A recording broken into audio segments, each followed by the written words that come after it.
breathe, take a deep breath. Many of us go through our lives and our moments of truth. And there are many, many moments of truth for an entrepreneur. And we forget to breathe. We just keep going and get all stressed. And suddenly we take this deep breath and it's like, oh, okay, I'm feeling better now. Of course you do.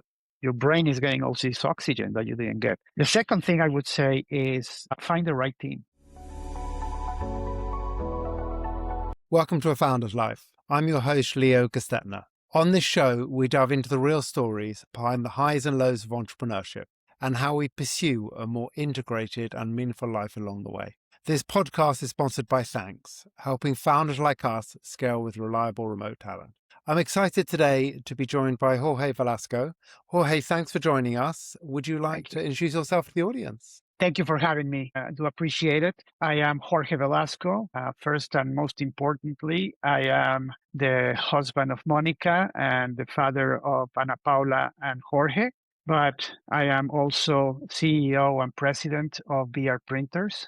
VR Printers is a printer and distributor of books, educational materials, as well as promotional and direct mail products in the U.S. We have 6 plants across the U.S., over 400 employees. And basically, I am in love with books, and I've been doing this for over 40 years now. So talk to us a little bit about that journey, what your work has looked like up until now, and then a little more about what you're doing within the current business and how you're helping your customers. Yes. So I come from a family of publishers. The accent might tell you that I am not from the U.S. I'm originally from Mexico, born and raised in Mexico City. My father was a publisher, and he was a publisher until the day he died, almost 11 years ago. So my first memories as a child was to have a book in my hands. And that carried on into my education and my university education. Even though I went and decided to be an economics major, I was always thinking, how am I going to get into the publishing or the book business, if you will? And my God, 40 years ago, I started working for a printing company, a very large printing company based in the U.S., still in Mexico. And from there, I've been doing a lot of things in print and in distribution, sales, customer service, operations, et cetera, et cetera. And, I think it's a mission when you think about books and you think what books do for everyone. If you love books and if you can be part of that supply chain, it's a dream come true. And I think that's my job is defined as that, is defined as something that I was able to capture that love for books into what I do on a daily basis. Great. And in today's world, obviously the world of publishing has changed a lot in the 40 years you've been doing it. What have you done to really keep up with the times, reinvent yourselves? How are you looking today that you might not have looked, say, a decade ago? First of all, I think there is an interesting, I won't call it misconception because there is some truth in it,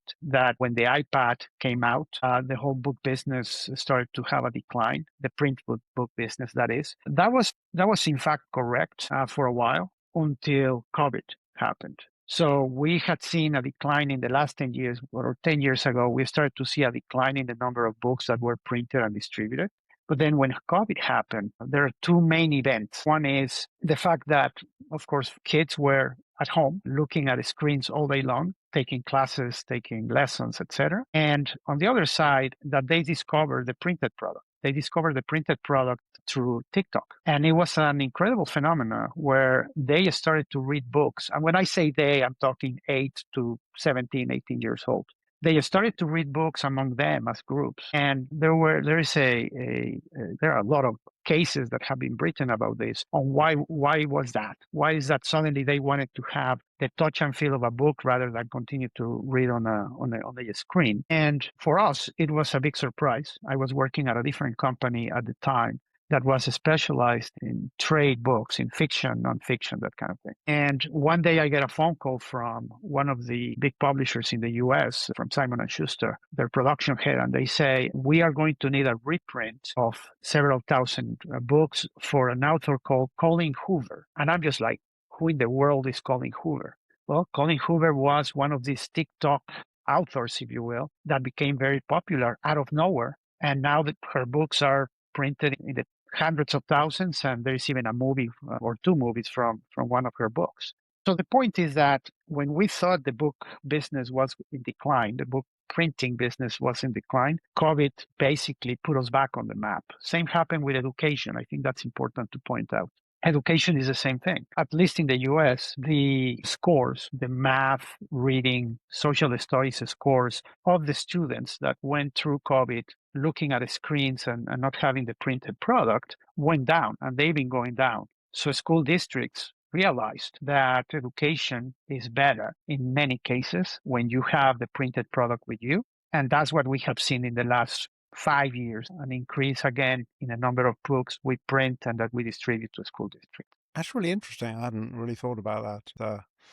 Good to hear books are recovering. I don't read very much, I'm sorry to say. I Okay. do listen to a lot of books. I'm a big Okay. Audible. I go through a lot of books, but I like to listen. And part of that is I'm a big runner, so I can go for a 2-hour run and listen to a book, or a 3-hour run. And, so I quite enjoy that. And to me, I can switch my brain off listening, although I'm sure it would be better for my brain if I actually read. Well, I'm a firm believer that any way you consume the ideas and the books that authors put together, it really doesn't matter.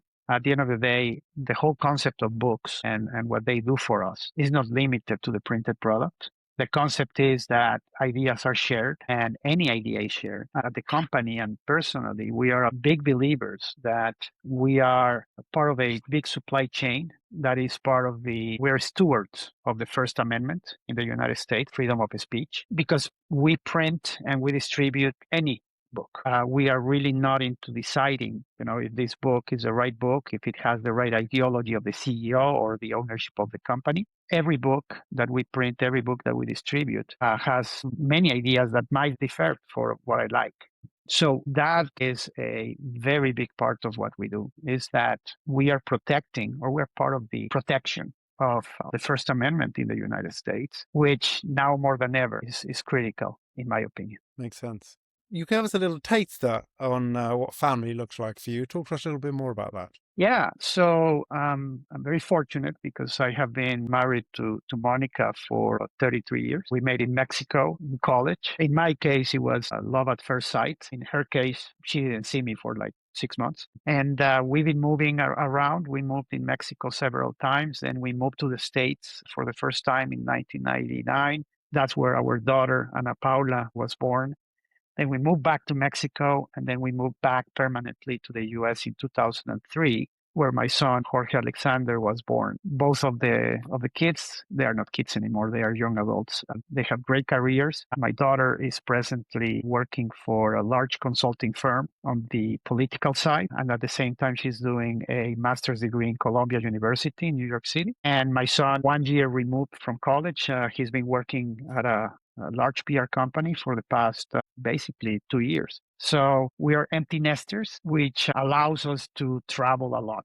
That's a passion of ours. Monica, she's being a travel agent, and she's got a travel agency that she's been running for 20 years. She's celebrating her 20th year this year. So it's a good match. No kids at home, and a wife that is a travel agent, and what you do, right? We can work from anywhere in the world and spend time abroad as needed. No, so I'm very fortunate of having the family that I have. I like it. Love that. And I've got to say, love the travel agent side. I got to pay for my own travel. I don't get so lucky. And how does health look for you? And I always love with health to be whatever aspect, whether that be food, fitness, sleep, Yeah. mental health. How does that look for you? So if we had met, I would say before COVID, you would have seen a totally different person, physically and probably mentally. Physically, before COVID, I was very much sitting down most of the day and doing some exercise, but not much. I was doing tennis, which I played during high school and before, but that was that. Then COVID happens, and you realize a lot of things in life. You start to think about mortality, and you start thinking about health in a different way. So the best decision I made during COVID, a little bit before COVID actually, was to buy a Peloton bike. And I've been a crazy Peloton rider for the past 7 years. Crazy to meaning that I do it 5 or 6 times a week, 35, 45, 60 minutes. I have been at the Peloton studios in New York, and I have been at the Peloton studios in London, taking live classes, which is kind of a badge of honor if you're a Peloton crazy like I am. So that was part one. Part one is to create a habit of waking up early, which I always did, but now I wake up early so I can do my routine, which includes weights and some other things. And the second part is, I took care of my body in a better way. I was eating and drinking a lot of things that I shouldn't, or that I shouldn't in excess, if you will. And that changed during COVID. And then I was able to just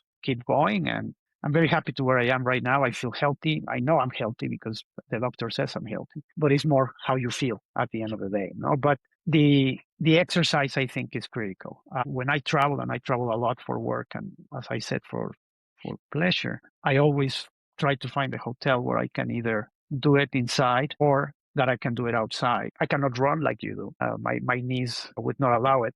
But as you know, I have a home in Portugal. And when I go there, I have a bike, and I take long bike rides in the Algarve, which is a beautiful region in the south of that country. And that helps me also to clear my mind, to be outside, to just go wherever the road takes you. So I'm very, very fortunate that I'm able to do that to keep my regime. That's great. And what do you like to do for fun, except for bike rides in the Algarve? That's, a great question in the sense that I'm a very simple guy in that matter. I think exercising is one, but I discovered building Lego models about 3 years ago as a stress reliever, 3 or 4 years ago. I was under a lot of stress at work, and the weekends were not doing what the weekends should do. So I wasn't able to get my mind off the things you have when you reach certain levels in management. And one day I was walking through a mall. I saw the Lego store, and they had this model of the Santiago Bernabeu Stadium. That's where Real Madrid plays, and 4,000 pieces. So I thought, well, that's, it's a Lego, right? Any kids can do Legos. So I took this box, and my God, it took me I'm going to say 3 months worth of weekends to get through it. And I realized how fun it was. Also, how it would just take my mind completely out of work and out of everything else. And since then, I've done, I'm going to say 8 or 9 projects that, one of them is sitting over my right shoulder. It's Notre Dame Cathedral in Paris. And the big project that I have in front of me in November, Lego is releasing their biggest model yet, which is La Sagrada Familia in Barcelona, commemorating the end of the construction. And it's going to be 12,500 pieces. I think that's when it's going to bring me to my knees. But I'm very much looking forward to that. So I do that for fun. I read a lot, and I travel a lot. Travel is where most of the fun happens, anywhere in the world. And it's a great way to get your mind off a lot of things when you're not sitting in your office like I am right now. Nice. Now, if you're building a 12,500 piece Lego set, do you glue it or anything at some point so that it doesn't get damaged? Because that seems like a lot of work. And then it just takes somebody to knock it off a desk, or, where, some little kid to run through, and, that works. So if you're a purist and you're going to keep it forever, the answer is yes. I mean, you have to, at some point after you're done, never before you're done. There are ways to glue it and to keep the pieces together, like a varnish, that kind of thing. I haven't done it. I don't know why. What I will tell you is outside of my office, I have the rest of the stuff I have built, and they are at a place that people cannot just come and knock them down. No. But, the other thing I will tell you is that there is a possibility that once you're done and you have them for a while, and these are expensive sets. I mean, they're not cheap by any stretch of imagination. So someone told me the other day, why don't you just, when you're ready, take it all apart and then donate it to a school or to someone so they can redo it themselves. And I was thinking, I don't know if I want to do that, but that's an option.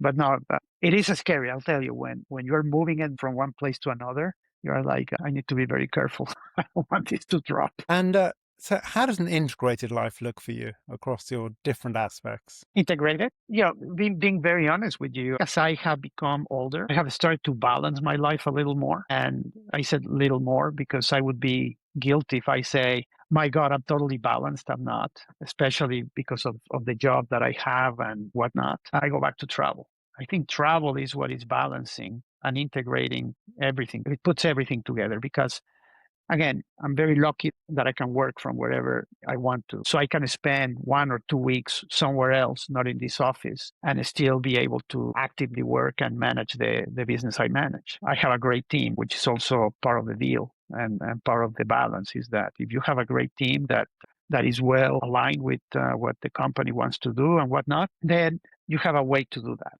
So my balance comes from, spending time with my family, spending time abroad with Monica, traveling, meeting new places, eating new foods, integrating into new cultures. I think if you are moving around and you decide to stay for a period of time in certain countries or towns or whatnot, the best you can do is to try to fully integrate into the culture rather than look for diasporas of Mexicans or diasporas of Americans or English or whatnot. No, if you find, the right people in places you go that are natives, that integration is so important and so much part of this whole concept of life that we are building for ourselves. That's great. What's been a pivotal moment in your life? It's going to sound corny, but it is not. I would say meeting Monica and getting married at the early age of 25 and she was 22. That was pivotal for us. That centered me and grounded me. Monica is a multilingual, multicultural woman. She was born in Trinidad and Tobago, grew up in Brazil, moved to Venezuela, then moved to the States, and then moved to Mexico. Her father was a hotel manager in the days of hotel managers living on site. So she lived in a hotel until she married me, which is a story for another day. So I was just a good old Mexican kid with a great background from a family perspective, but I didn't have the perspective of living abroad and speaking other languages. My dear wife speaks fluently 4 languages plus German. Her father was German, but her German is, she says this, and she will kill me if I say that she speaks fluent German, but that she speaks good German. But when you meet someone like her at an early age, it changes your world.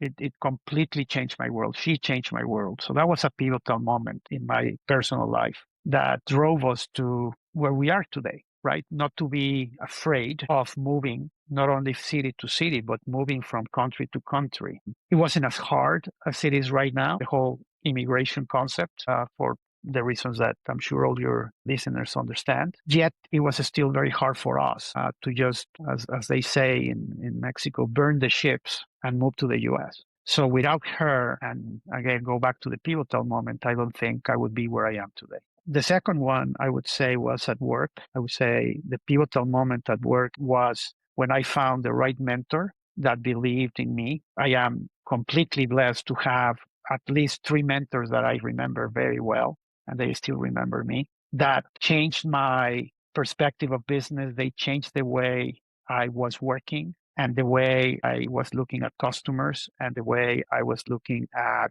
performance and discipline. And again, I know exactly who they are and they know who they are. And probably they are going to see this, 1 or 2 of them are going to see this and they are going to say, yeah, that's me. Which drives me to the next point, which is we all have an opportunity to mentor someone. And I think it's a extraordinary opportunity to give and to give back, especially if you have had the gift of a good mentor. That's so very true. And that does lead me to my next question. But before I ask that, I'm going to say a quick request. If you're enjoying these conversations, please click subscribe.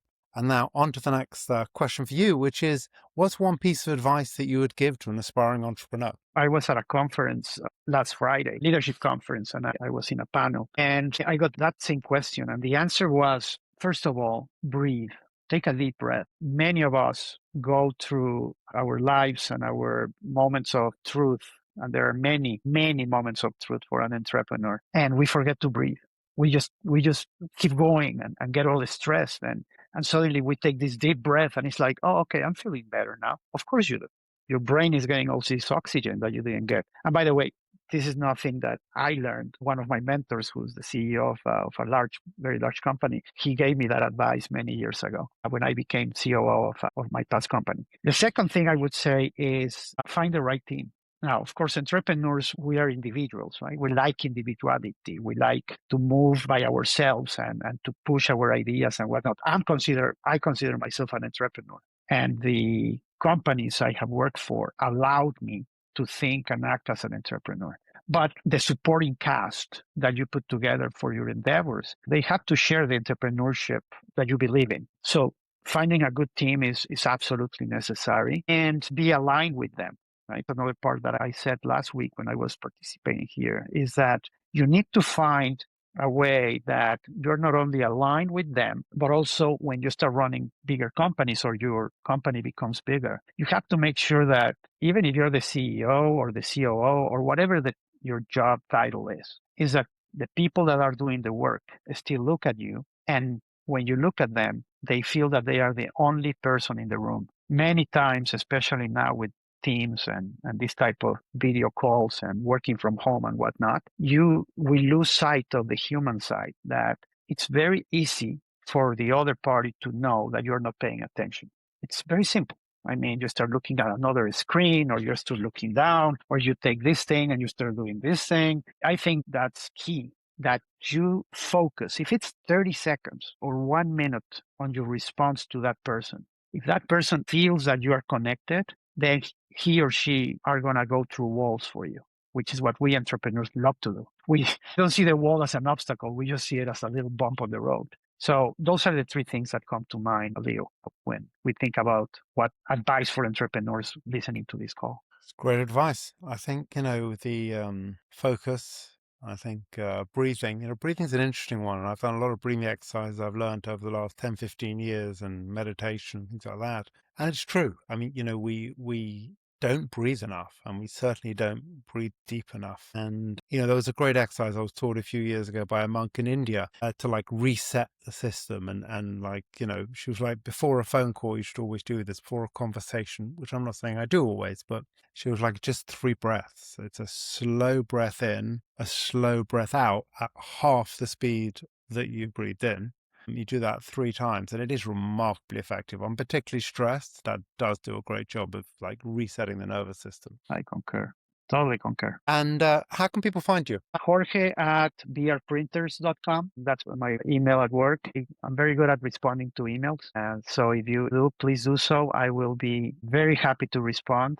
As I mentioned, I think you have to pay forward what you have received. And if any of your followers want to have a chat about everything we discussed today, or other things about entrepreneurship and business or personal life, or they want to know where my wife is so they can, they can buy a trip from her, I can also provide that later on. So, but yeah, that's where I can be found. Well, thank you. It was really lovely to chat. It is the same. Thank you very much indeed.